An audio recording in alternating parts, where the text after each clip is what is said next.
Hello and welcome to YHTV's Trinity of Life. This is episode 63. I'm Christina Suzuma, your host for this program.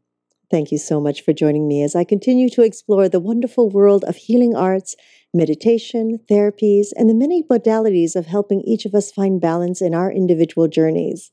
We're always excited to meet those who are on the leading edge of creating change on this planet. Today our show is the inspiration of art. Now, at any time during this live presentation, you can feel free to ask a question or make a comment just by scrolling down on your screen and typing it into the comment box. And make sure you click submit, and so that it'll show up on my screen and I can share it with our guests. Or if you prefer and you are brave, you are definitely welcome to dial into our conference line at 323-476-3997. And your ID is 607393#. If that went by a little too fast for you, not to worry, it will come up as we go on with our show. Our special guest today is a world-renowned multicultural visual artist. She's an award-winning author and a children's book illustrator. She is also a popular speaker and architectural designer who has garnered numerous awards over her 40-plus year career. You're not going to believe that part when you see her, including the prestigious Trumpet Award. She's the most celebrated for designing the first Kwanzaa Stamp for the U.S. Postal Service in 1997, for which she received a History Maker Award, and for the international cover art of the Terry McMillan's book, Waiting to Exhale. But very few know that her art has been featured internationally in the United States Art and Embassies program since the 1990s, which I just found out about as well. So please join me as we are so honored here at Yoga Hub, and it truly, truly gives me great pleasure to have with us today my very dear friend, and who I call my sister as part of our sisterhood, Cynthia St. James. Hello, Cynthia. Welcome to Yoga Hub. I'm so happy to be here. I was waiting for the little piggy to do the little shouts and noises. Yeah. That's me. The real thing steps up to the plate. Wow. But it's great to be here, Christina. Well, thank you so much for taking the time out of your busy schedule. I mean, I know you're traveling all over this world, just inspiring everyone with your art, and it's magnificent. I know you inspired me years ago when we first met, and I just would think, oh my God, if I could do that. Amazing. Cynthia, can you share with us a little of your history, your background, where you're from, your childhood, so people have a little understanding of you? Of where I came from. There you go. Right. Well, actually, when I was 6 years old, I found out that I was actually born in Los Angeles, California. I thought I was born in New York, because my mom and dad were both born and raised New Yorkers. And the first time I was in New York, I was 2. All right. I see. Okay. All right. So I didn't get that fact till I showed up at elementary school in Los Angeles with a thick New York accent, feeling very much like an exotic person. And I went home and my mom burst my bubble when she told me, you were born here. Right. So wow. Actually born, raised in New York and in Los Angeles. Went to the oldest high school here, Los Angeles High, graduated in 1967. Did some college here, LA Valley College, and then back east, Dutchess Community College up in Poughkeepsie, New York. So did your family travel back and forth?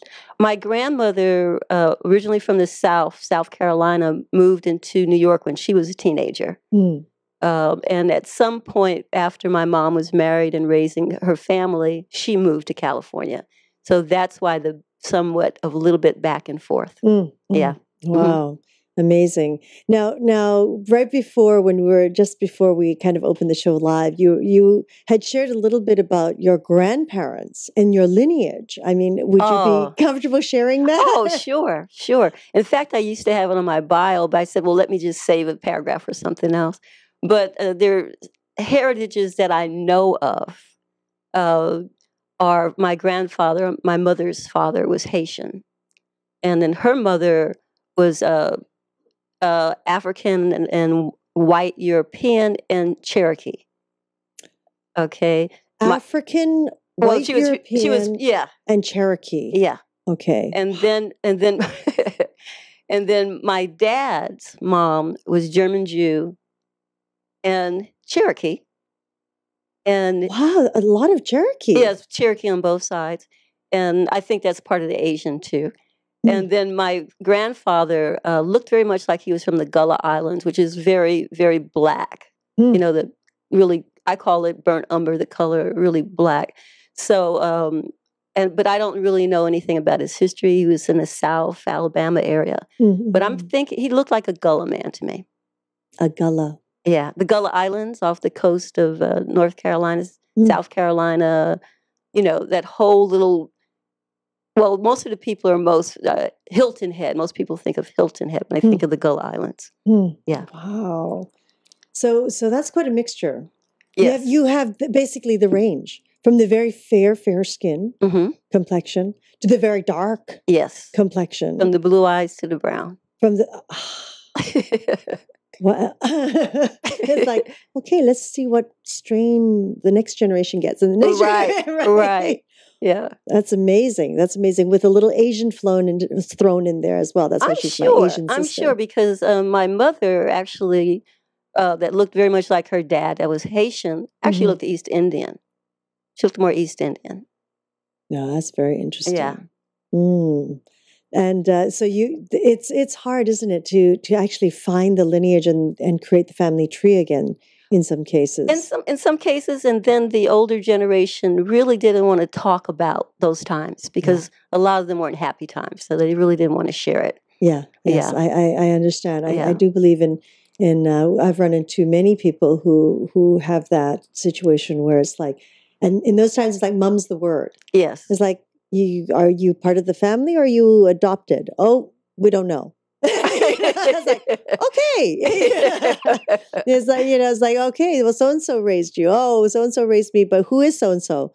Well, just think of them as a relative. Right. That's about how that went. Yeah. Is it a true blood relative or not? It's like it goes. And I've been adopted since as a little girl, always by Asian families, Chinese and Japanese. Now, how did that come about? Oh boy, just being in a place around a group of people that my mother knew. Yes.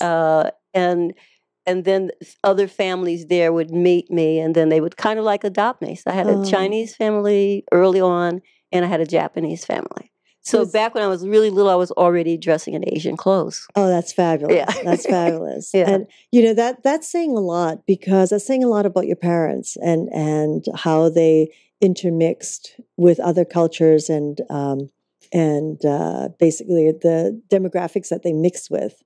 Because, there was a time where that didn't happen. No. And then just to go along with that whole Asian thing, I know we spoke about this, Christina, some time ago. I was the first, quote unquote, Black person to work at the Grauman's Chinese Theater. Yeah. That's great. With my Susie Wong fitted Western costume gown. Oh, my gosh. Yeah. They really did it right back then. They fit every box office person or usher, and we all were fitted to Susie Wong type long gowns. Oh my gosh. Yeah. You see, you should have your handprint in the cement there. I was the first African American who worked here. Right. Oh, that's a good story. Oh my gosh. Oh, do you still have that outfit? I wish I did. It was clean and it was part of Western costume. Oh, I see. Oh, yeah. You should see if you can find it because it would be so cool to go back and get it. It would be so cool if I was smart enough to have taken a picture in that back then. But I wonder if they might still have them, I would look into it because it would be so cool to go back there, get the costume on, go back there and have a picture taken? 1967. There you go. I'm sure they have it. I could use my black one. I have a short black one, dress. Oh, then Yeah. you'd have to do it. Maybe that's what I'll do. Yes. Okay. If we could get, if we can find the original, great. And if we can't, then use your short black one. And Right. That's going to be on your next birthday. Okay. Right. Only if you come. Oh, definitely. Okay. Only if I get to take the picture. No. Right. So that's quite a background, Cynthia. And so it's almost like, I always, our audience will get a sense of your artwork as we go on with this, our interview here, but it's almost like so many parts of your life, who you are, you've brought completely into your art. Yes. You really is the representations of all the different cultures that you're part of, mm-hmm. and the bloodlines, as well as being inspired by, the diversity that's been around you most of your life or childhood, really. Right. And that's why I adopted multicultural artists. Mm-hmm. It has to do with myself as well as my work. Yes. Right. Yes. Wonderful. Mm-hmm. And I, in some respects, in the Chinese culture and Asian cultures, when we adopt another, it's almost like becoming the godchild or you becoming the godparent, mm-hmm. of the next one. So that's so lovely that you've just been taken in. I've adopted you as my sister. Yes, and we can't forget Dolores. Absolutely. All right. Yeah. Yes, she was very inspirational for you, wasn't she? Yes, very much so. She adopted me the day she saw me, but she decided that her phrase was she was my Chinese auntie. She prefers that, so she's not really godmother. She's my Chinese auntie. And this is Dolores Wong, yes, who has been her and her husband has been quite a staple here in the Chinese community, right, in Los Angeles. Yes, her husband was the first Chinese judge in America. In America? Yeah. Very. Yeah. Then another inspiration right there. Mm-hmm. Now, and how did you meet them?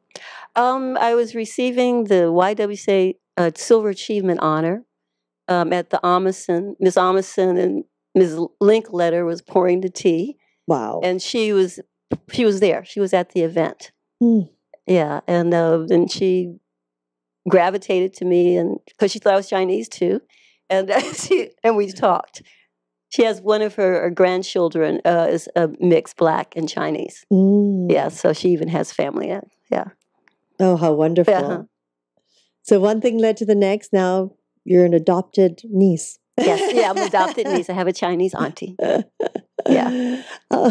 So thinking back now, Cynthia, when and at what age did you know that you wanted to immerse yourself in art? I actually was 5. 5. 5 years old. Man, yeah. I'm in trouble. Yeah. Seriously, at 5. So what was it? You know what? I just know it. I can't explain it. There was nothing spectacular about what I was doing. I was coloring and drawing like my siblings were. But something in me wanted it to be something, not just a plaything. Mm. I believe I realized it further, more concretely when I was about 11 or 12. And then to really date that, for the first Moulin Rouge as a young teen, the whole story of Toulouse-Lautrec and the French Impressionists was my favorite film. But what it did for me is it encouraged me in a way of all the things I didn't want to do. I didn't want to live my life within my lifetime I wasn't living and selling my art. Like so many of the Impressionists didn't sell their art, weren't able to. Right. Most of them died in their 30s. And so I made a point that I wanted to get way past 30. and I'm 64, so I did that. And the other part, my favorite word in the French Impressionists, were that dipsomania, and that I would not become a dipsomaniac. And can you... Just imagine dip. Just imagine dipping. Yes. Art, yeah. What comes to mind? Okay, an alcoholic. A dipsomaniac. Wow. If you look it up in the dictionary, it's in the English dictionary as well. It was called dipsomania back in that century. Wow. So if you read about quite a few of the French impressionists, it will say that they were a dipsomaniac or whatever. And when I was first reading about that, as a teenager. Yeah, well, actually not until I was in my early 20s. That's when I looked up the word and found out. And I include that in most all my lectures. Oh, that's great. It's like what? And everybody starts using it. Oh, that's great. Yeah. You're bringing back a word. Yeah, dipsomania. From what, the 18th century? Okay. Right. Yeah. So that was the three things I got. And in my lifetime, basically it meant I wanted to be healthy. I wanted to live long.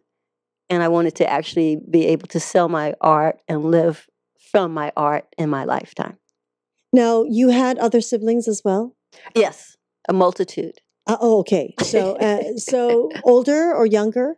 There was one interview that was so great, a blended family. I think that's what she called it, a blended family. Because there were half steps and wholes, both parents remarrying, other children. So total children in this blended family are 11 children. Now, did you all live together? No, the most we've ever lived together was 7 of us, I believe. Wow. 7 or, yeah. So it was big. So there were older and younger. Most of them younger. I helped raise some of the younger ones. Because if you're the big sister, you're cooking and you're ironing clothes and all those things. So my goodness. So it wasn't like you were inspired by like an older sibling with your work or your art or anything. No. It was I want to get away. I need to do art. No. Oh, wow. So here you go. You are 5 years old. You know that you love art, and by your teens, that's sort of really... It was more cemented, and the dream of that being able to become a reality at some point in my life. So in school, I know I'm only familiar with Canada. I'm starting to get to know the schools in the U.S. I know by high school is considered grade 8 up there. They do have art, like not a course, but like within your scheduled curriculum, you do have art. That you can elect. See, what they called it here was an elective. So basically, what you could do in what is now called middle school and in high school, you would get an elective. That's more like a treat. You get to take this class just because you want to. I see. Okay. Yeah. Oh, yes. Okay. Yeah. I believe that in grade 8, which was the first year in quote unquote high school, it was a multitude of everything. So you had you didn't really have a lot of choice. They just wanted you to touch into all the different components, from the art to the cooking to the woodwork, things like that. So that by grade 9, you can choose your elective then. Okay. You had a sense of it and you can go, oh, I really enjoyed this. And then you'd know to go into that area. Wouldn't that be nice if that was like that now? Yeah, well, as I say, I'm not really familiar with the system here now, and I really don't know what's offered in high school. I'm struggling with what's offered in elementary.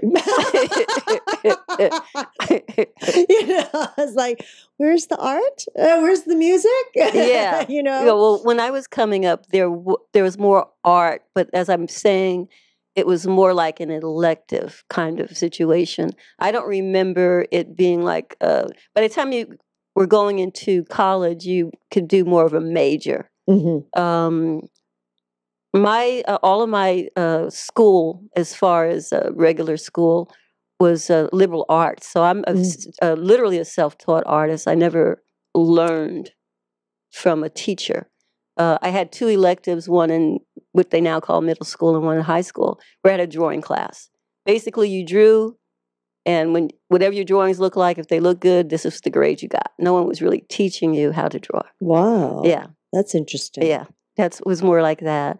And then in college, it was, again, liberal arts.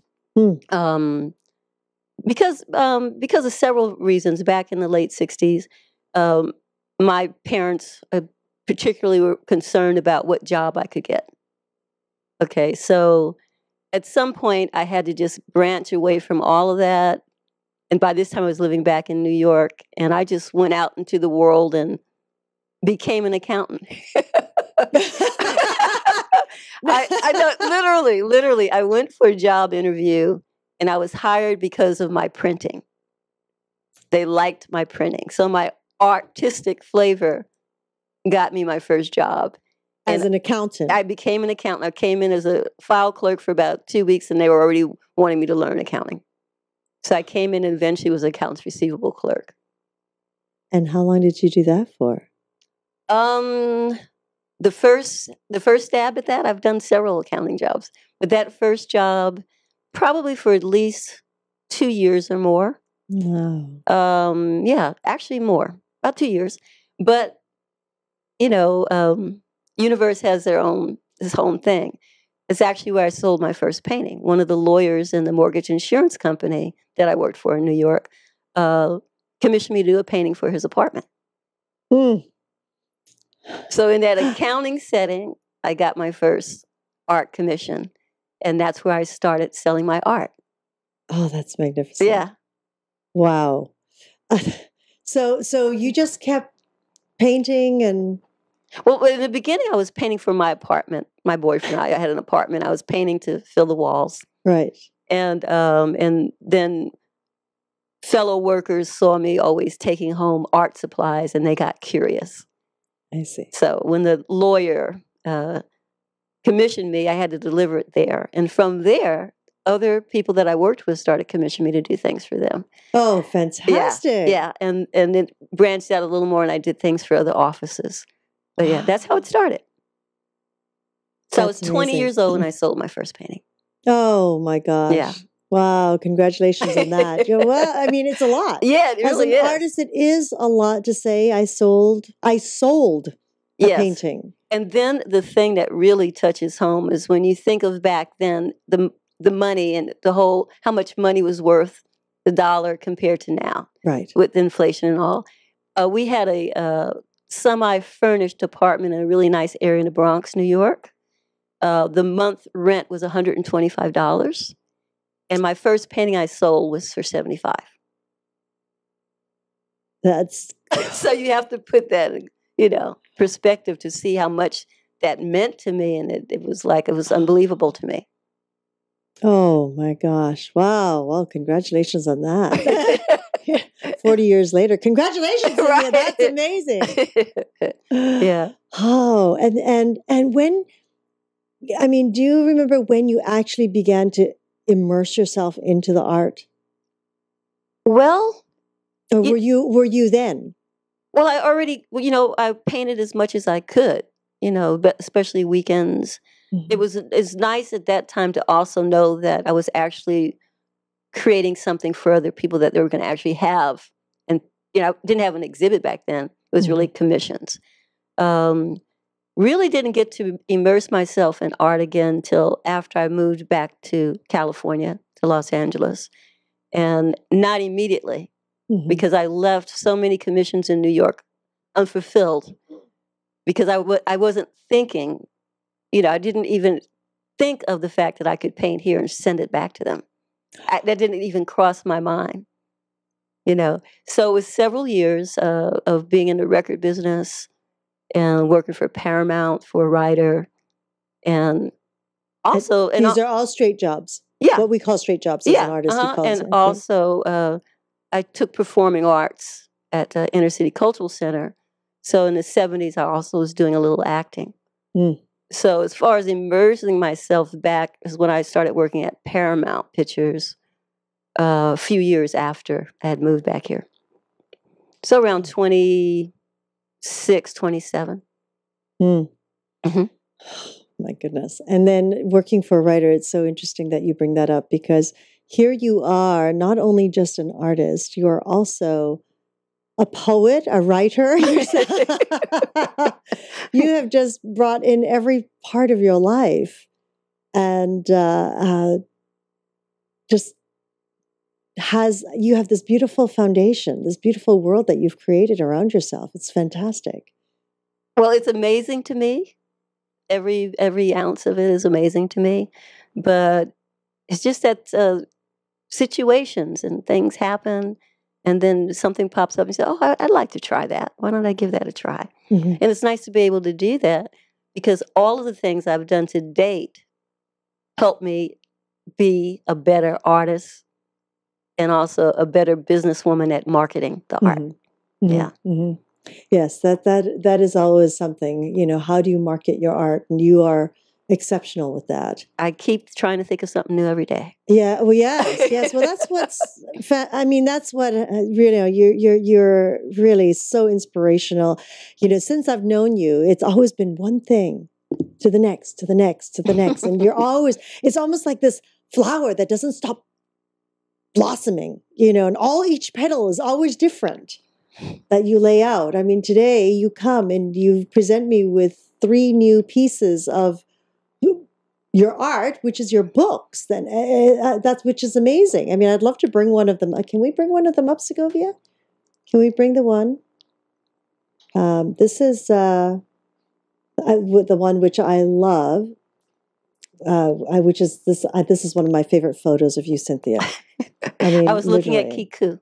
Oh, were you? It was candid. Perfect. This is really shot, perfect. It's shot, like, and Can I Touch You? A collection of love poetry. I mean, this photo of you, Cynthia, is so fantastic because literally when I was saying earlier, oh, you just painted those clouds. You literally did. It's such a fantastic picture. Now, can you tell us a little bit about this book that you've released? Well, I would say about a year or 2 after I had become more active in painting in New York. So I was like 21, 22. I was also writing poetry. Again, not schooled, just from my heart. And managed to do that for some time. And I still have quite a bit of it I have never put out. And I'm getting ready to publish another one. Because that's there's the new pedal. Yeah. I'm getting ready to put that out, and probably within the next 2 months. And I said, well, I've always wanted to share this. It had been done. Nowadays it would be called spoken word, but it had been read and released as a what was that called? A tape, a cassette. Was released back in the early 90s. And I actually read my poetry in a studio outside of D.C., and then I had affirmations that I had written, and Melba Moore read those in a studio in New Jersey, and it was compiled with a background of jazz music. Oh, wow. Yeah. So that was the first time, this particular book, but it had never been in print. So I wanted to put it in print. Do you know whatever happened to that? Oh, I still have it. I even have a master of it put onto a CD. I still have it. And they don't sell that CD. I mean, it's so easy to sell it. No, that's something That's your next, it's already there. Yeah, I know. It's something the only thing I want to check into is to make sure it's all clear on rights. Absolutely. Yeah. Absolutely. Because that would be really lovely to go with this book. It's such a beautiful set. Well, there's that. And then I just love to hear it. Yeah. So that's there. And timely. Like I said, now it'd be called spoken word. Mm-hmm, mm-hmm. Right. And it was wonderful that Melba also did her part on it as well. Oh, my goodness. Yes, you have. Yes, I would say get onto that one for sure. Okay, so this is one book that you surprised me with. And then this one is your next book, which is Living My Dream. Okay. Now, that's an art marketing book. That's what that really is the story of my art career. From the time I first realized 5 that I wanted to do this. And I have to show, Segovia, you have to bring this back up because there's a little photo of her right here. Yeah, when I was 5. 5 years old. Yeah, some PS, some number in New York. But basically, it kind of does that whole history of my life with a focus on the art. Short chapters. What it does is it tells about my mistakes and what I learned from them. At the end of each chapter, there are marketing tips on how to do this the better way, what I learned. Wonderful. And it goes straight up into 2011 because it was released in October of 2011, but straight up into August of that year. Then what I also did at the end of the book, I have all of the marketing tips recapped. And then I chose 31 of my I wills according to St. James to put in there as affirmation for artists. Oh, fantastic. Yeah, so. How inspiring. And you had mentioned that they're using this book in some universities have used it. I was very honored that I was nominated for a 2012 Image Award, NAACP Image Award, under Outstanding Literary Work Instructional. That's kind of heavy, huh? That is, I was going to say, okay, that's another pedal. Congratulations on that. You see, Cynthia and I have not seen each other for a while, so I get to get caught up on this interview as well. Wow, to be nominated for an Image Award. And to me, that means you won an award. Yes. Because the most important part is what happens in-house when the committee goes through the books. They choose, I believe it's 4 in each category. Then it becomes literally a popularity contest, because then it's people that are members that vote that are not there from all over the, right. United States and parts of the world. And in my category, I'm so sorry I don't remember the other woman's name, but I can tell you the 2 men that were in my category was T.D. Jakes and Tavis Smiley. So, of course, T.D. Jakes won. With his ministries and all the people that could vote for him. Yes. Right. Yeah. Yes. I applaud NAACP for one of the best fundraisers they could ever have put together. Between the show and the people coming to the show and having to be a member to vote. That's really an incredible left side brain move. Yeah, left side. Yeah. Yeah. Well, they've been around for a while. Uh-huh. Yes. So, well, congratulations on that nomination for this book. That's magnificent. Really, Cynthia, for me to see your book in colleges, in the system, educating the next generation or inspiring, for me, it's the inspiration, because, we always hear with art is like, oh, you may never make money, how can you make a living? It's so daunting. And you just want to say to people, yes, but art is art. Mm-hmm. And it's at a whole new level now, with the internet, with the way people are connecting. It's not like they have to come to the city and that's the only place they're going to see it. Right. Right. They can see your work internationally now. Through your site, through websites, through awards that you win. People are really connecting up quite fast. So I remember that I had a publisher in New York, and the first time the fax came out, and he was just so excited to send me this fax from New York. He said, "Cynthia, is it here yet? Is it there?" And he was Swedish. He had a very Swedish accent. So I'm like on the other end in Los Angeles waiting for this fax to come in. Remember those first faxes? The thermal paper? Yes. And so they faded after time. So you had a fax, but then it disappears? Yes, right. Yes. Actually, I just recently found some old scripts and things like that, and I just went, I think it's time to photocopy you. Right. Before you actually fade. Yeah. Completely. Oh my gosh. Yeah. And they were trying to do that with your artwork? What, make with my images artwork? Of your art? No. He was just sending me a contract. He just wanted me to see. He just loved the fact that it was going to be almost instant that I got it. Right. And then we look at how instant everything is now. That's completely different. Right. I mean, look at you. You can show us your art all the time now. Look at you. You have your own TV program. There you go. Surprise. Yeah. Right. So I would like to, this is so beautiful too. I mean, really, just your covers are gorgeous. Isn't that amazing? And I didn't even have to pay anybody for the cover, because I can use my own stuff. I really want to meet this artist. I just, and I'm just going to take this piece and put it behind me. It'll be the new yoga hub, the one that you're in love with. Oh, the totem. The totem is beautiful. How many pieces of yours am I in love with, please? Oh, the totem. I'll have to remember that. Yes, here is the totem. Look at this. And it's on your book. Mm-hmm. Yeah. Yeah, the I wills, according to St. James. Don't you like that pun? Book 1. I will. Now, this is gorgeous. Would you like to tell us a little bit about this painting? I read a couple of books and some time ago, and one that I fell in love with spoke of something so almost alien to most cultures, and it's Aborigine culture, where I developed the I wills. I can't quote them for you, but there's like 10 within their whole scheme of thinking and life that they follow. My favorite one that I changed to an I will, because I can't remember exactly what it says, but the most important key is there's no thou shall not. So it's like the other side of commandments. It's like, what will I do? Okay. My favorite one is I will indulge in music. Now, that's one of the 10 principles. I will indulge in music. And from reading those 2 books and reading about that whole history, the Aborigine and things that happened in Australia, I came up with what a nice concept.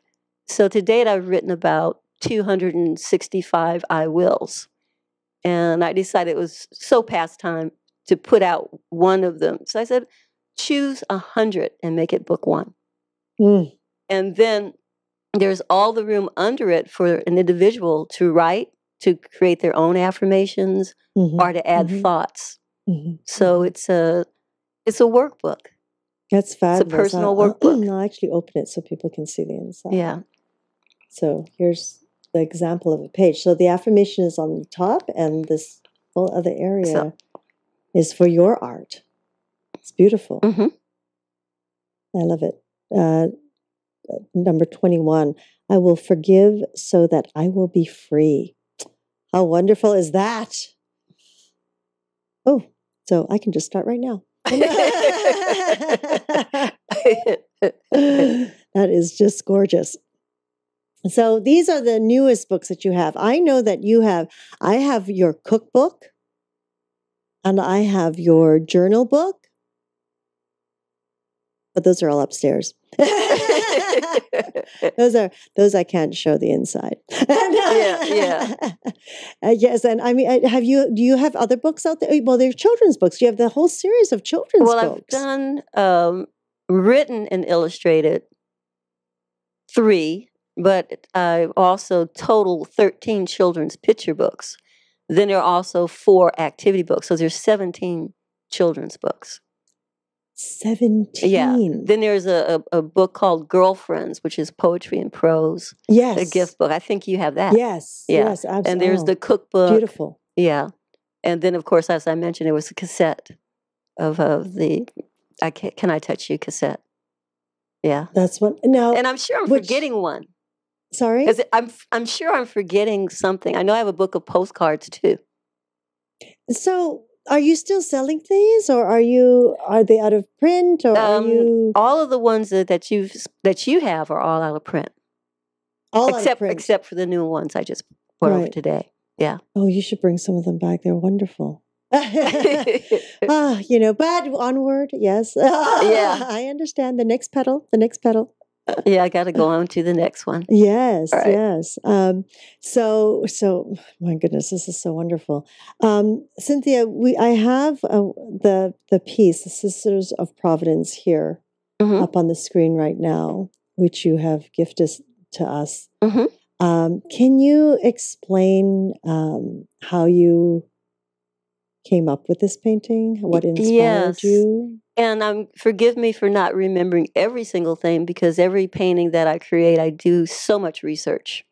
But a friend of mine, Arnold Schaefer, that worked with Sisters of Providence, which is the hospitals too, all over the place. You know, there's the one in Burbank, but they're in every major city and so many countries of the world. They have missions.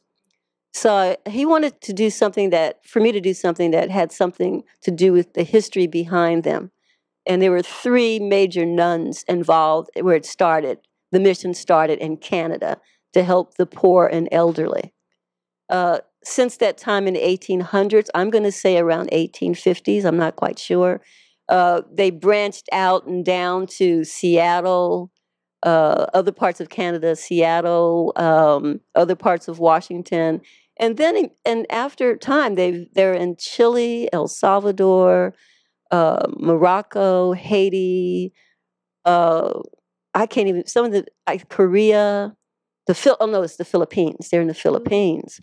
And the Alaska and all the around, working with a lot of the native people in Alaska. And it's just so many, I mean, it ended up being this incredible painting for me at 3 by 4 feet to include all of the places that they had touched to date.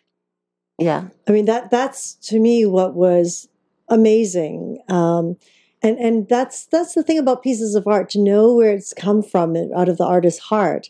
Because, in this painting, the way you pointed out, the different cultures, the different nationalities, and I think you were saying the Korean, this one was yes, Korean. Yes, right. And you know what? I had to change that. That's actually the Philippines. Oh, that's the Philippines? Yes. Okay, and then this one here looks like a native? Is that a native or Mexican? Probably Chile is above it.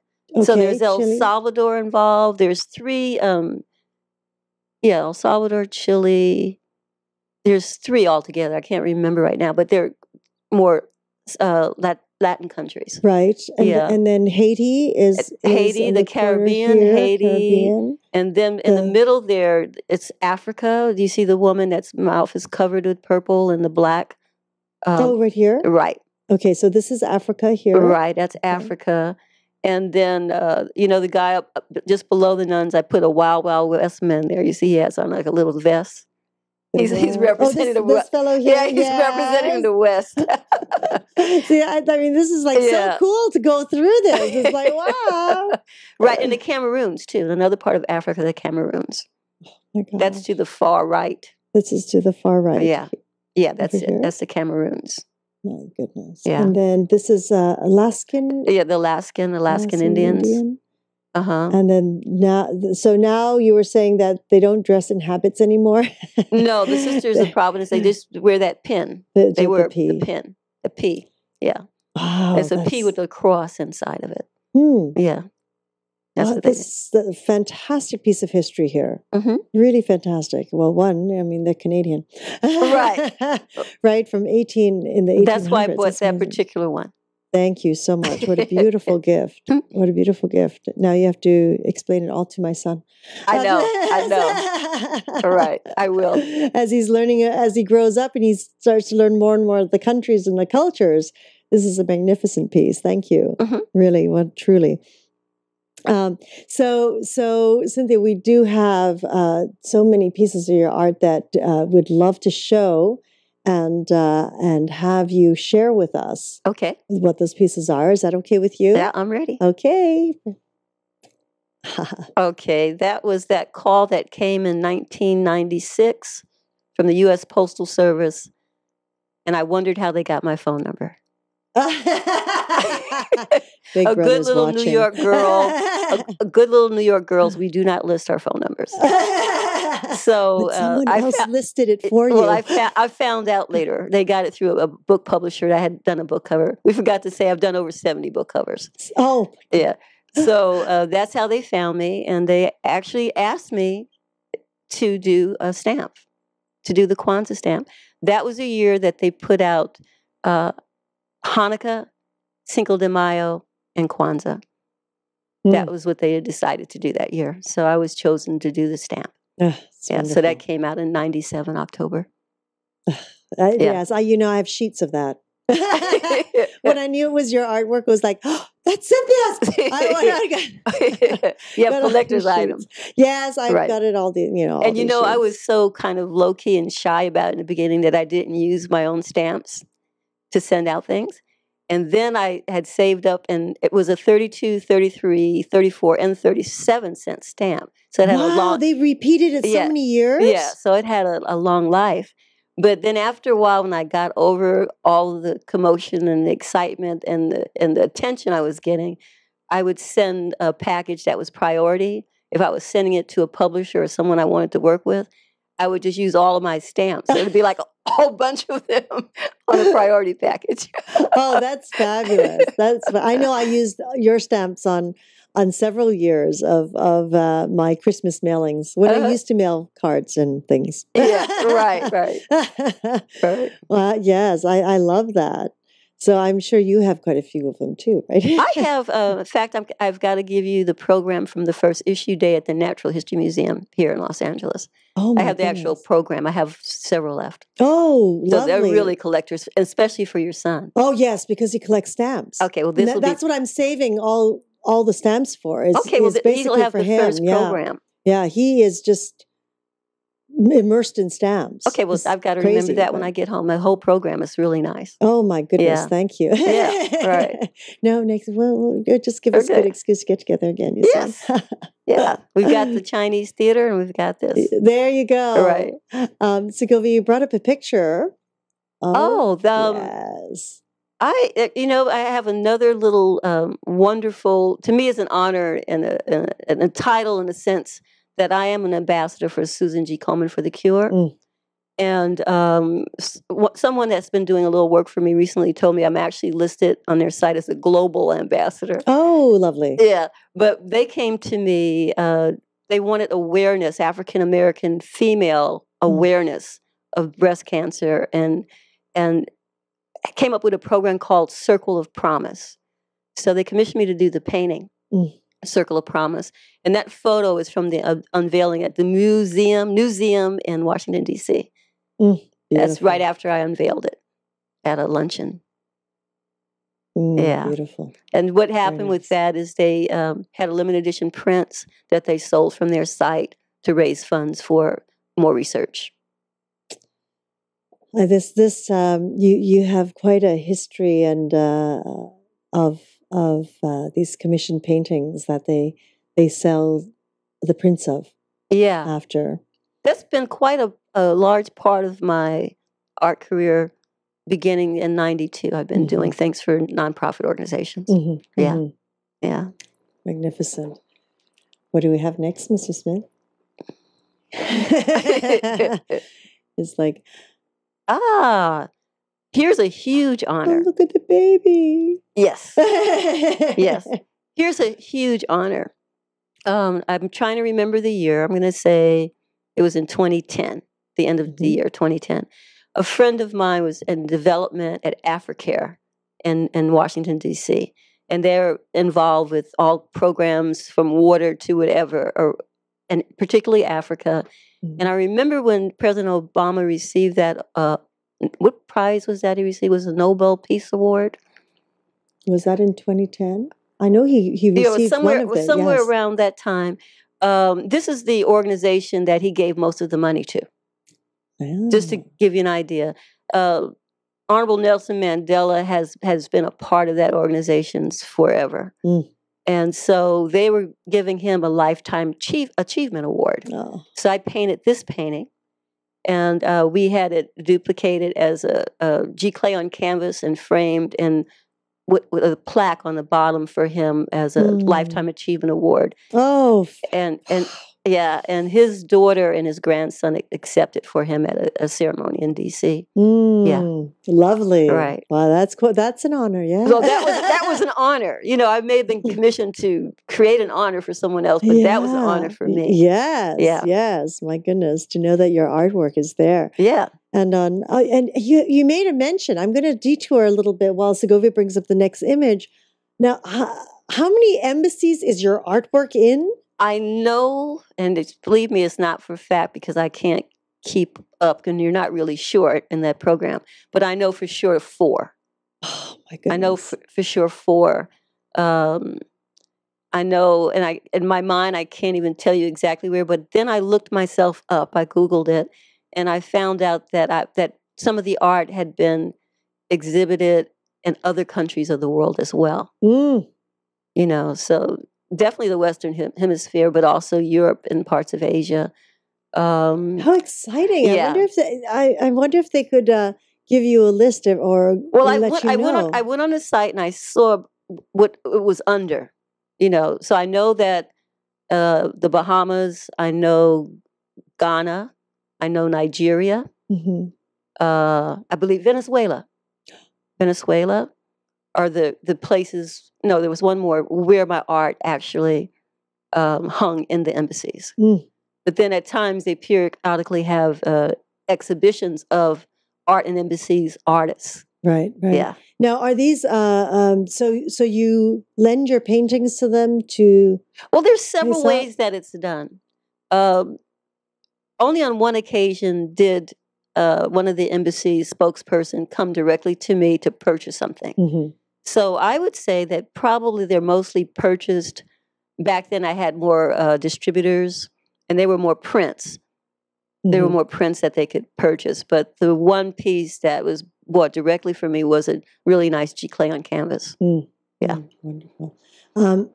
Ooh, here's a nice one. Beautiful. This is part of my Haitian series. I've done Haitian series. I've been working on a Haitian series. So that's Le Carnaval. And so I just enjoyed painting that big stilt dancer first, and so I can make sure everybody else was in proportion. Especially the people way in the back. Now, did you spend time in Haiti? No. My heart, I couldn't do that. I've done work for Haiti. One of the nonprofits I've worked with is Child of Haiti. I've done fundraisers for them. I will be doing more. But as that sensitive person I am, I cannot go and look at the poverty and call it a vacation. Oh, yes. There's so many people that do that. I can't understand it. Yeah. But I'm bringing some of the spiritualism and the history and the culture through these 14 paintings so far that I've painted. Wonderful. Yeah. One of my favorite authors, Lisa C. She's done, that's something in the, come on, Cynthia, you have to help me. Oh, all of her books are bestsellers. One was made into a movie, and I can't think of the name of it. But anyway, this painting was from that. It's called Old Same. It's about two girls from different villages that become together connected through the person that normally would be connecting marriages or arranging marriages. It's beautiful. Something in this, isn't that horrible? I can't remember the name of it. But the butterflies connecting them is part of the freedom that they didn't have once they were about 5, because they couldn't go outside, because they couldn't get their skin darkened, because they were being primed for who best would want to marry them. And they were going through all of the squishing toe thing and all of that. Yes. Yeah. And so for them, one of the little girls wanted to be as free as a butterfly. That butterfly meant so much that they could just fly. And all they could do is peer out of a window. Yeah. Isn't that sad? Yeah. But Lisa C. has at least, I've read all of her books. Shanghai Girls. I've heard of it. Shanghai. Well, this was the very first one that was made into a movie. And of course, I'll remember later. Yeah. But Lisa C. Okay, well, we have to look that one up. Right. Yeah.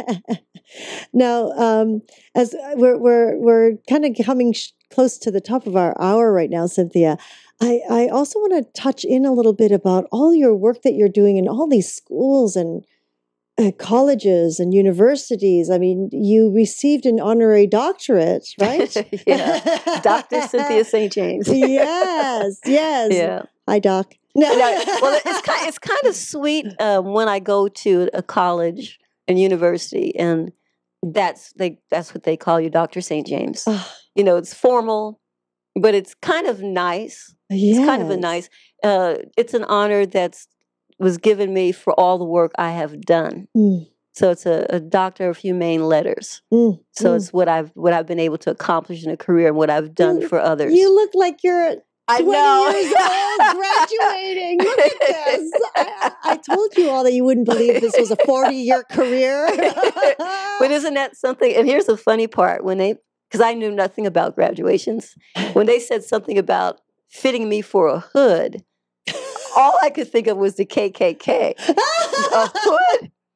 So here I am being hooded, which means that's the piece of material that says I'm this doctor and what kind of doctor I am by the color of it and everything. Oh, So after the ceremony, that is part of what you take home with you. oh, that's beautiful. Yeah. Oh, but you don't have to wear it after that, right? Well, no, if I'm visiting a college and I'm at a commencement or whatever, they like for you to dress in what, So I'll just take that with me. I see. And then there's a doctorate tam that I have too.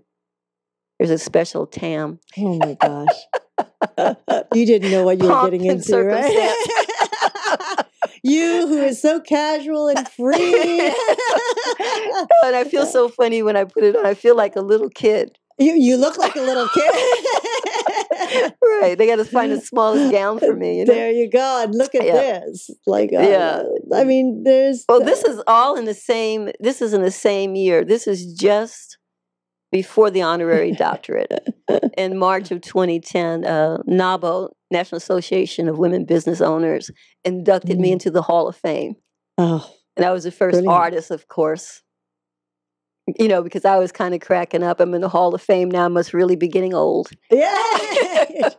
But yeah, that was at the ceremony. Oh, right. Yeah. Oh, gorgeous! Really gorgeous. Oh, so your work with the universities, you go and do you actually teach or do presentations? Well, it's been very interesting for me because there's been things that I've been doing that I've never done before. I've actually don't want to be away from home too long, but to date I've done 3 2-week artists in residencies at the university, St. Augustine's University in Raleigh, North Carolina. Actually, where I received my honorary doctorate, and we're also where we're getting the seed money together for the Cynthia St James Fine Art Institute, which is going to be there in a scholarship form for young women to pursue an art career. Is that a women's university? No, it's not. But I want to designate it for women. Oh, yeah, wonderful. Yeah, right. Oh, a scholarship under your name. Woo! The first one. Only takes one. Right. Oh, very nice. And so you go there for 2 weeks and you work with the what I do, they actually have you'll love this, Christina. One of my classes that I've taught, I believe I've done it 2 times. Yeah, 2 times so far. The name of the is the I Wills, according to St. James, the I Wills. And what happens in that course, there's an instructor that's there after I leave who's a creative writing professional and teacher. I teach them how to write and illustrate a book, more like a children's book. But they have to choose 1 or 2 of the I Wills that I give them to base their book on. Yeah. So it's not just the art as in painting, but is also the art in writing. And the writing. And then I've taught a business class using my book. A business class, it was required reading in the English class. In the English class? Yes, yeah. So that particular school, my main university, actually utilized it and purchased about 330 copies for the bookstore, which of course the kids have to buy as part of their course. Yeah. So that was very nice. That was very nice to see something like that happen with it. Other than that, I teach. Sometimes I just go in and lecture the business of art. I teach the business of art. It depends on what program or what they like me to do. And normally while I'm there, I visit other elementary schools and sometimes high schools. Just go out into the community a little bit. Yeah. That's so wonderful. And oh my God, I just remembered something else. Yes. Last time I was there in September, I co-wrote a play on Kwanzaa for children. So now I'm a playwright. I'm a playwright. How fun. So the theater department used some neighborhood children as well as the acting students, acting class. And they presented the play this past December. So I also have spoken in the acting department as well. Another pedal. And all of this, I think it's a tribute to them because they've utilized all sides of my talent. Yes, absolutely. Yeah. Right. I mean, how does it make you feel to come to the stage in your life where everything you've learned and you continue to learn. Oh, yes. You're inspiring so many generations. How does that make you feel? Well, what's very interesting about it is that one of the things that my mom told me, being the one that really knew I wanted to be an artist, her idea back in the late 60s was, maybe I could go to college and become an art teacher. And then back then in the summer, paint. Now, here's the full degree. I've done all of this stuff, and now I'm teaching in colleges. And I have a doctorate. Isn't that amazing? So are your parents still around? One mom. Because I have more than one mom, but one mom is here. She's the peacock. Yeah. And I mean, what does she think about all this? Well, I'll tell her something right through here. And I'll say, well, Mom, guess what? Such and such a school came through, and I'm going to get to go spend a week. I'm getting ready to spend a week at Cheney University in Philadelphia and teach and lecture and do things and exhibit. And she says, you go, Dr. St. James. You go, Dr. St. James. Go on, Dr. St. James. Stuff like that. That's wonderful. That is really wonderful. Wow. And yeah, so she's really, but her favorite, well, she loves that, but her favorite was the Trumpet Award. You do have a picture of the Trumpet Award. Yes. That is a award similar to the Academy Award, but it's for civil rights. Okay, so everybody from Sidney Poitier. And you're in a suit. That's the first time I've seen you in a suit. Joffrey actually designed that for me and made a little Asian flair since he knew that's what I like. Yes. Yeah, but he designed that exactly for me. I mean, it's even got my name on the inside of the jacket and all that other stuff. But yeah, so basically this award, you would think of anybody from Nelson Mandela, Desmond Tutu, Sidney Poitier, Lena Horne, nowadays Angela Bassett, or Earth, Wind, and Fire just recently received one. It's a realm of people and what they've done in their lifetime. And of course, Johnnie Cochran received one. And so basically I was the first painter to receive this award. You set the trail. Yeah, so there's a Trumpet Award and celebrating what I've done as a painter and for civil rights and the different people I've worked with. Yes. Yeah. So, and that's televised all over the world. That's some people still see it in repeats. Oh, I guess I'm going to have to Google it and watch it online. Well, you know what? I'm going to send it to you so you can see my little acceptance speech. Oh, wonderful. Oh, I wish we had it for here. Next time. Yeah.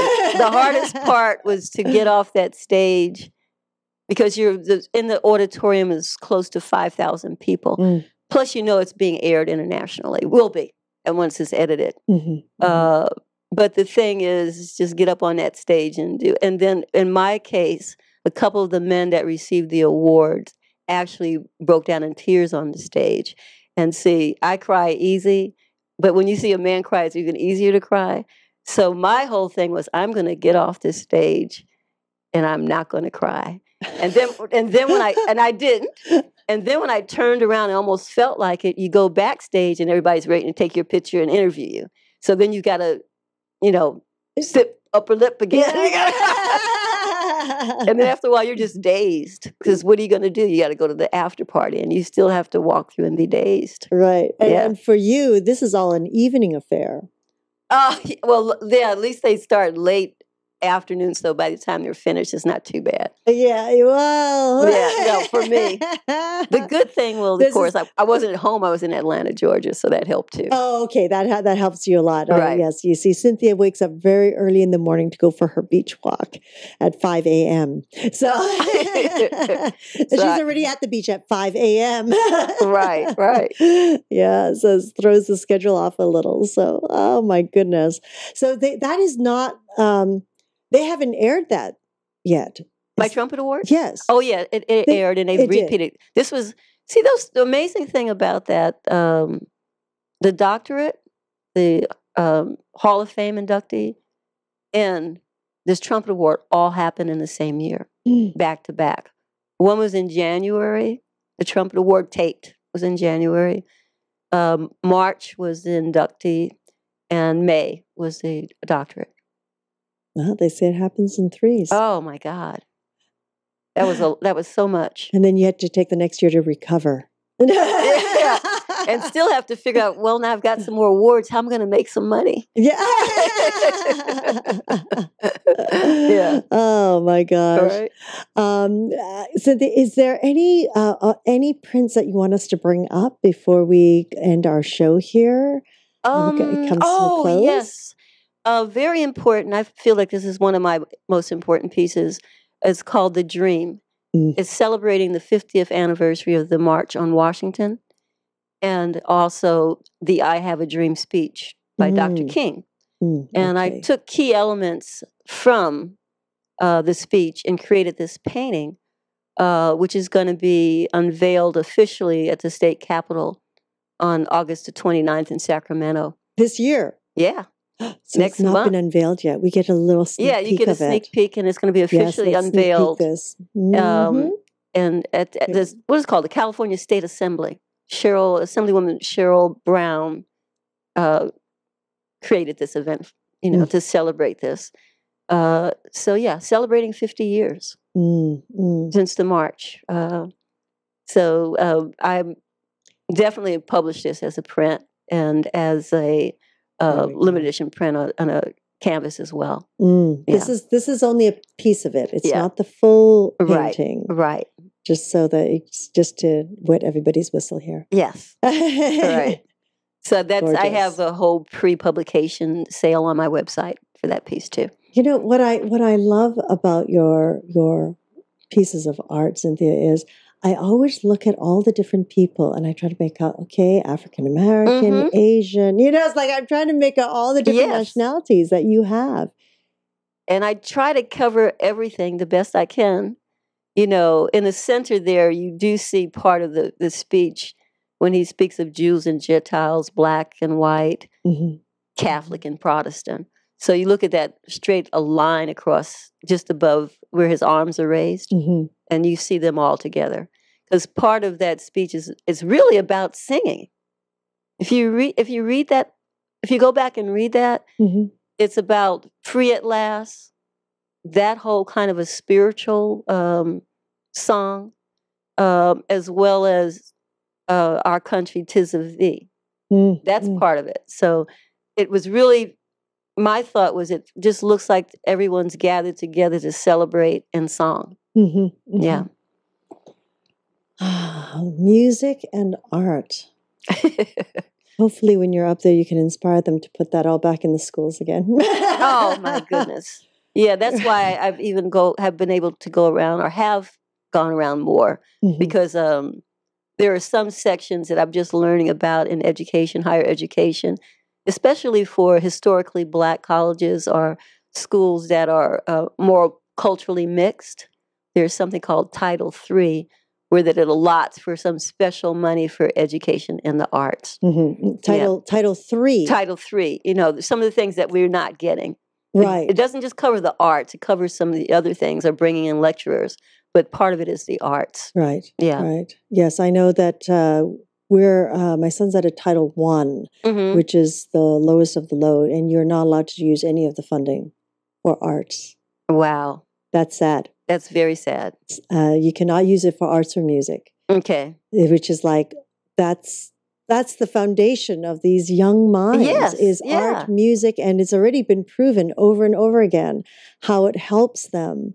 That creative side helps their linear side for the language and for the mathematics and things. Well, no one can be well-rounded unless they're able to release on both sides, left and right. Absolutely. Yeah. Absolutely. Totally agree. So right. Thank you so much for all the work that you keep putting out there.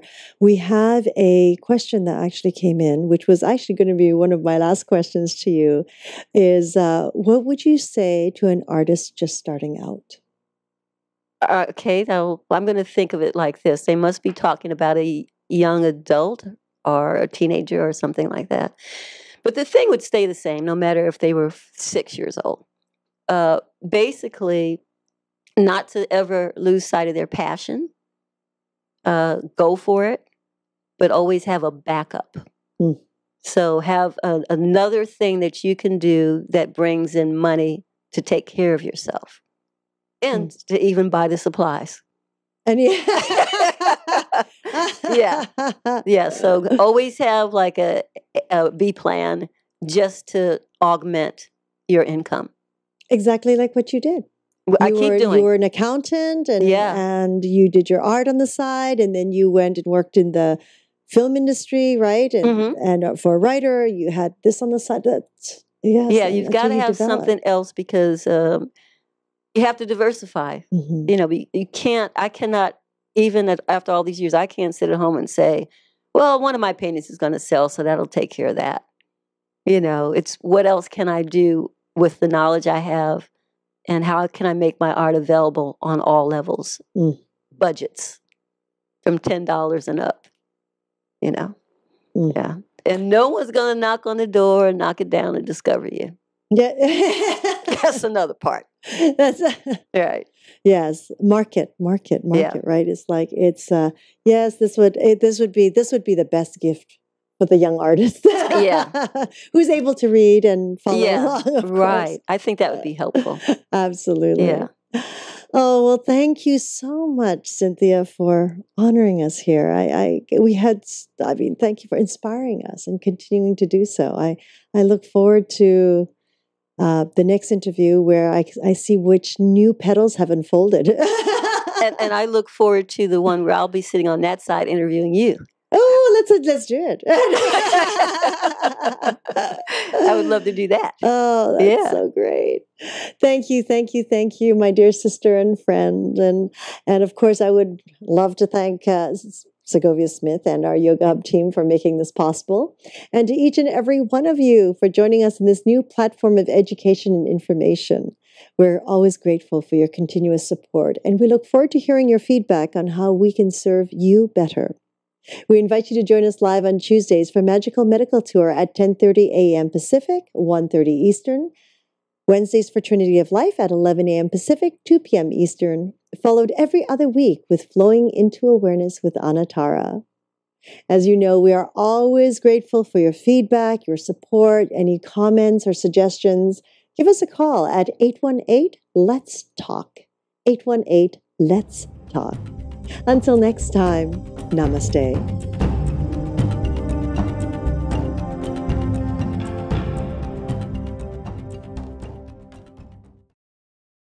YHTV's Trinity of Life. Come join me, Christina Suzama, as I journey to find the many modalities that support individuals, from children to adults to elders, with topics ranging from health and wellness, meditation, and inspirational stories. I invite you to visit yogahub.tv every Wednesday at 11 a.m. Pacific, 2 p.m. Eastern. I've heard you use the word safe. Can you elaborate a little bit more on that? Like an open class, no matter who goes in there, and it's not specifically, a gay or lesbian directed class.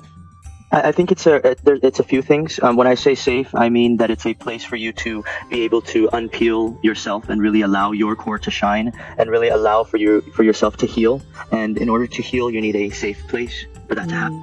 So I provide a place for people to heal and to feel comfortable in and to open.